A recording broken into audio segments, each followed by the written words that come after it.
meridiansenior.com. That's meridiansenior.com.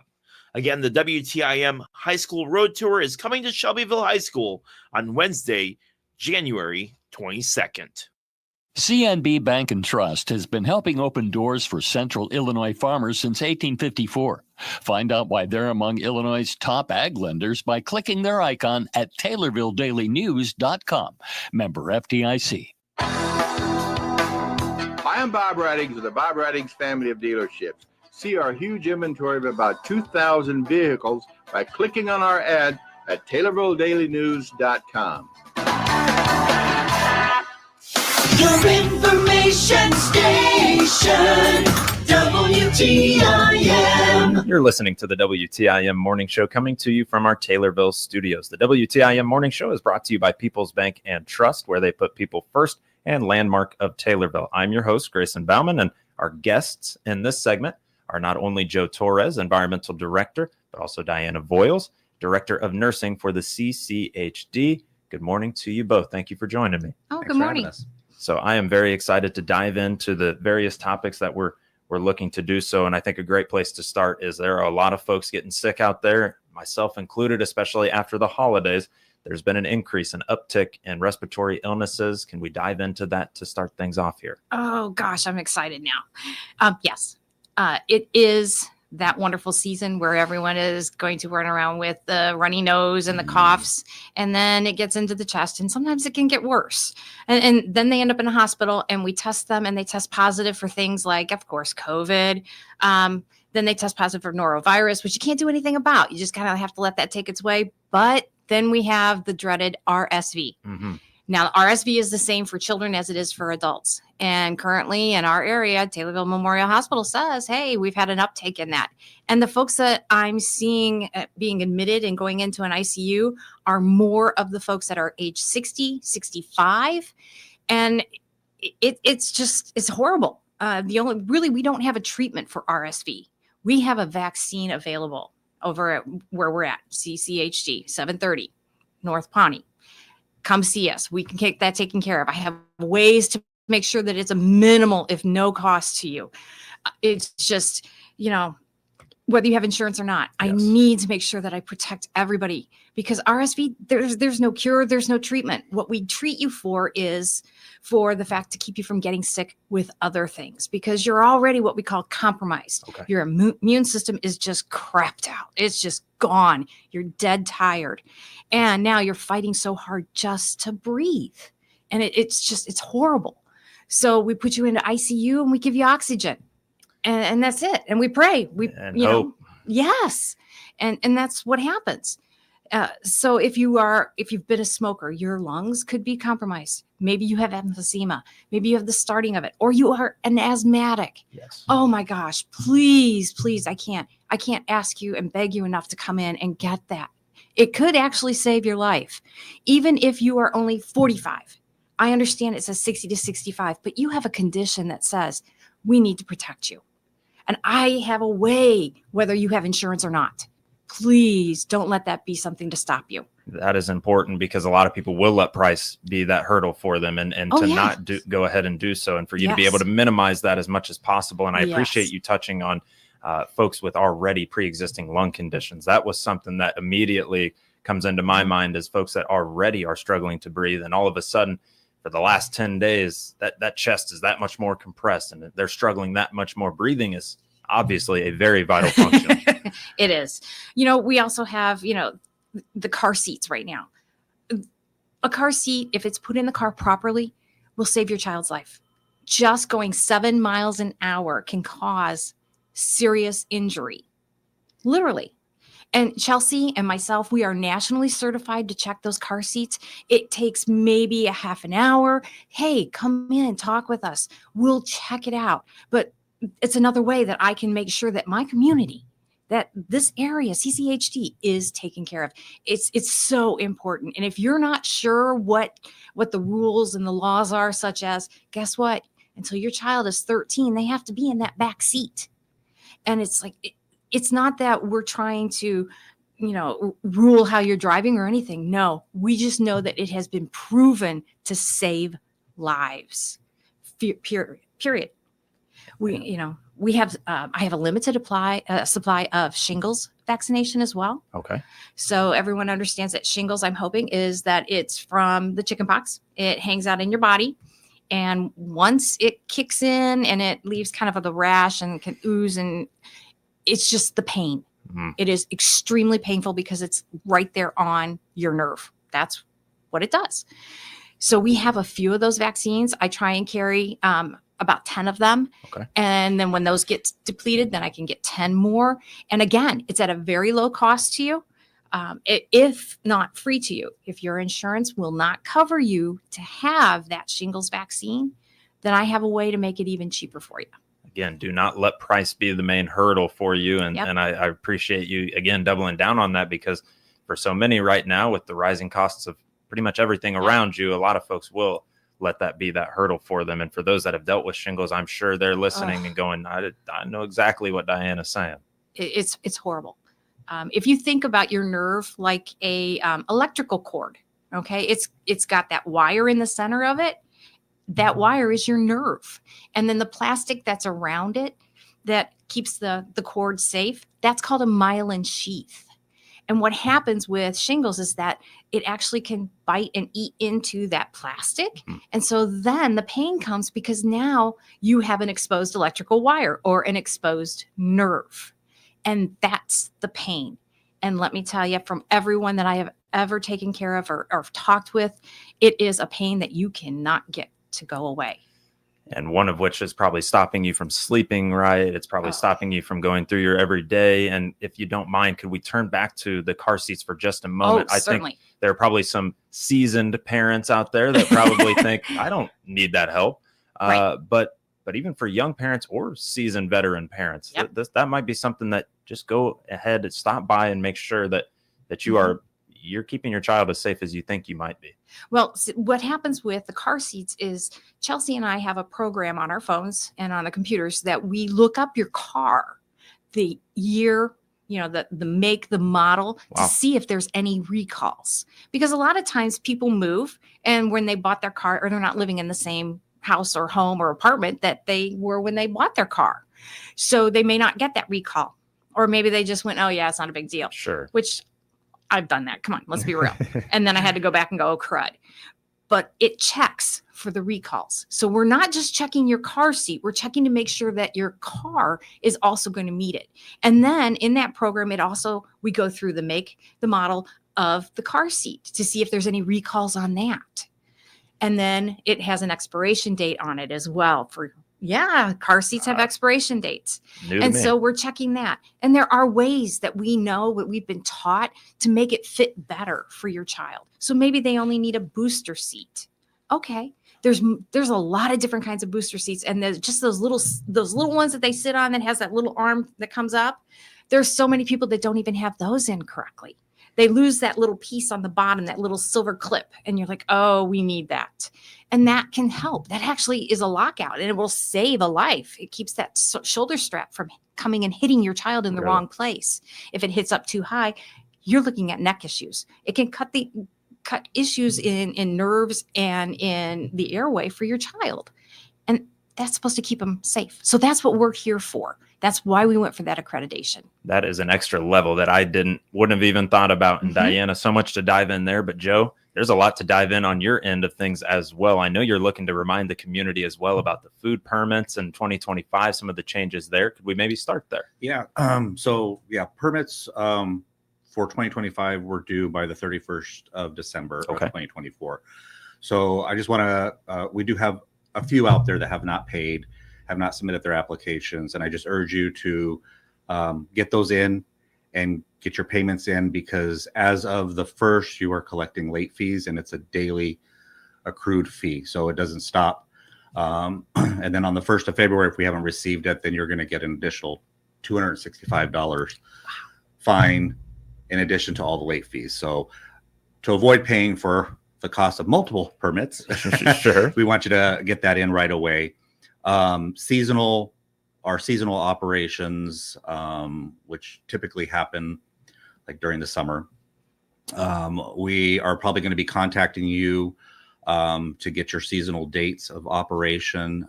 You will have to submit all your application and payment prior to your first date of operation. Cottage food, that is an annual license that runs from January to December. So those are as well due, and those will collect late fees. So I urge our cottage food vendors who have not submitted their applications and their payment to do that as soon as possible, so that they're not paying, because the cottage food license is $50. Okay.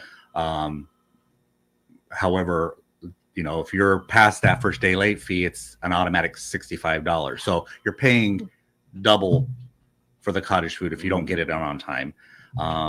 So I just kind of want to get that out there so people get those in. Absolutely. You're talking seasonal food truck type things headed from event to event, but also with the cottage food. Could you dive into that for just a moment for me? I've never maybe heard that term. And so what would be the difference between that and maybe a different or a standing business? So a cottage food business permit would be a business that's using a home kitchen to cook low risk foods. These are all prepackaged foods that have to be labeled. So with the applications, if you're a new cottage food vendor, or if you have changed your labels or added food products, you'll need to submit new labels. You have to have all of your ingredients on there. You have to have allergens. You have to have the disclaimer saying that this kitchen is not inspected by the health department.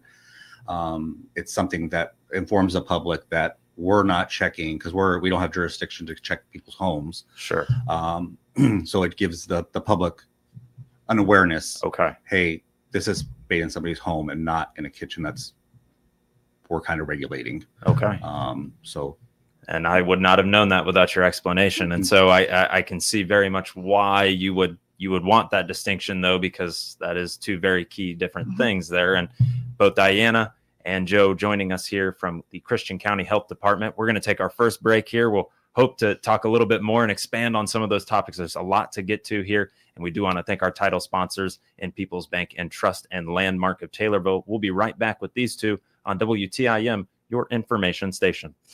Your information station, WTIM. Let's check the markets now on the RFD Radio Network. I'm Jim Taylor. Kind of steady trade at this hour with corn, beans, and Chicago wheat. March corn up 3 1/4, 477 3/4. May corn up 2 1/2, 487 1/4. July corn up 2 pennies, 491. March beans down 2 1/4, 1045 1/4. May beans down 2 3/4, 1058 1/2. July beans 1069 1/2, down 3. March Chicago wheat up 1 3/4, 548. May wheat 559 1/2, up 1 1/4. March bean meal 305.20, down 60 cents. March bean oil down a dime, 46.12. Livestock market January feeders up 27 cents, 274.37. February live cattle up 40 cents, 197.80.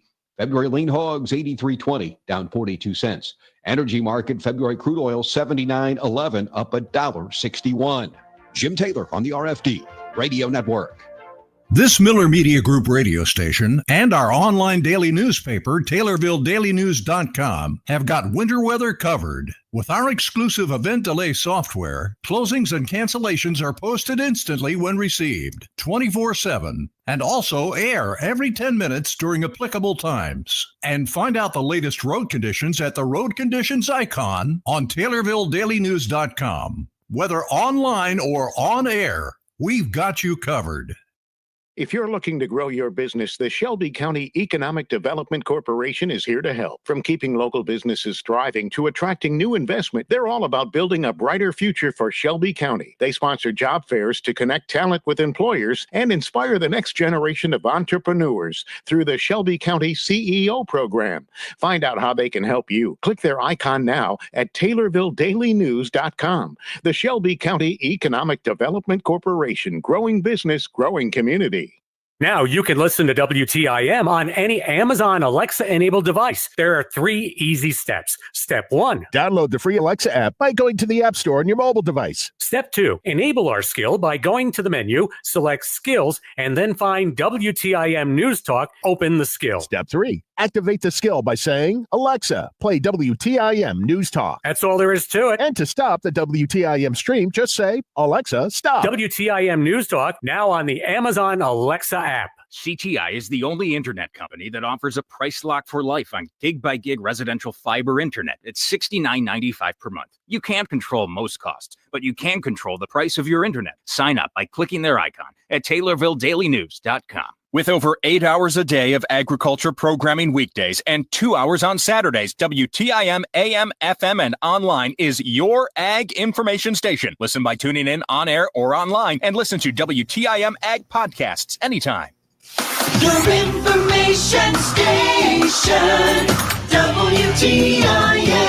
And we're back with the Christian County Health Department, both Joe Torres and Diana Voiles here on the WTIM Morning Show, brought to you by People's Bank and Trust, where they put people first, and Landmark of Taylorville. I'm Grayson Bauman, and that doesn't matter as much as we need to get to some additional things here. In 2025, there's a big change going on with the lead program. Yes. I'd love to hear more about that. All righty. As of January 2nd, 2025, the change has come about with our lead testing for our children. Because I'm going to tell you right now, there is 0 levels of lead that is going to be acceptable in a human body, period.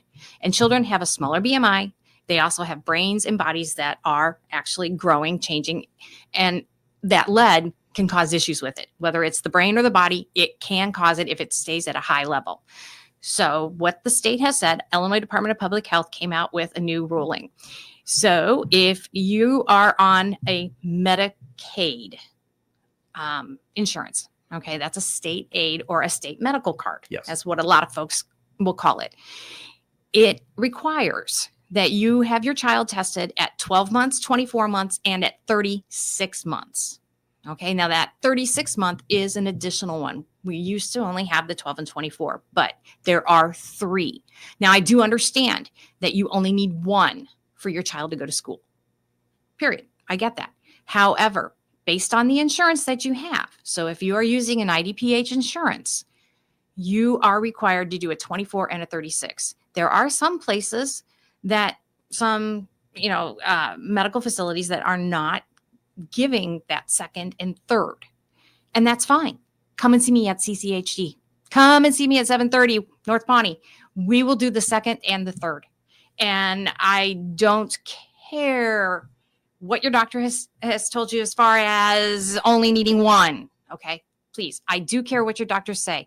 It is, if you are on the medical card, you're required actually by the state of Illinois, the Illinois Department of Public Health, to have 12 month, 24, and 36. And I do care what your doctors say. It's just that type of insurance requires it. And all we do is do that.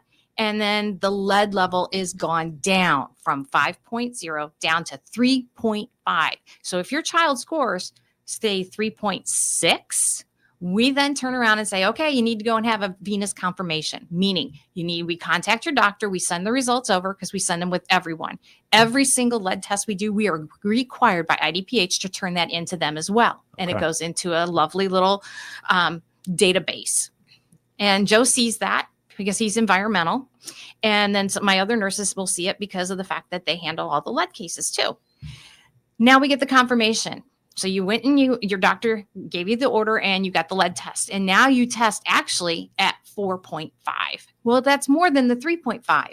We have a confirmation. So now one of the nurses, usually Chelsea, could be Katie, and Joe will set up a home visit. It's not that we are going to be going in and looking at how you're cleaning your house. No, not at all. What we do is Chelsea and Katie and the nurses and I, we all have this standard questions that we ask.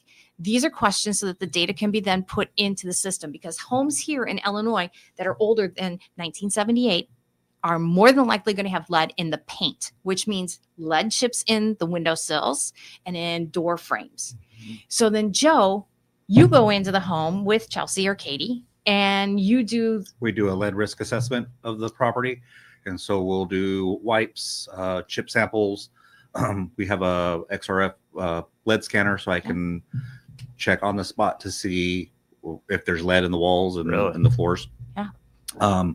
We also, we'll take that information, send it to a lab, and they'll give us results. Mm-hmm. If there is a lead risk hazard, we'll send a letter to the property owner. There is funding that is available from the states, Clear Wind. Okay. We do have funding available. There's certain criteria that they have to meet. It's got to contain lead hazards. It's got to contain, it's got to be with a child occupied, 6 and under. And then they have their income level. They have to be considered low income, which is 80% of the median household income. And that's determined by HUD. So that is available for them. If they have any questions, they can contact us at CCHD, or they can visit the IDPH website and look up Clearwind, and it has a lot of information there, as well as the application. Great way to wrap up as we end the WTIM morning show here with Joe Torres and Diana Voiles of the Christian County Health Department. Thank you so much both for joining me, and thanks to sponsors like Landmark of Taylorville and People's Bank and Trust. You've been listening to the WTIM morning show here this morning. The Big 870 WTIM Assumption Taylorville, 96.1 W241 CF Taylorville, 107.5 W298 CD Shelbyville, 107.9 W300 EH Payne and Nokomis. Pam Bondi is before the Senate Judiciary Committee this morning, vowing to restore confidence and integrity to the Justice Department. She identifies her priorities as including the prosecution of violent crime and gangs. Also today, hearings for nominees Christy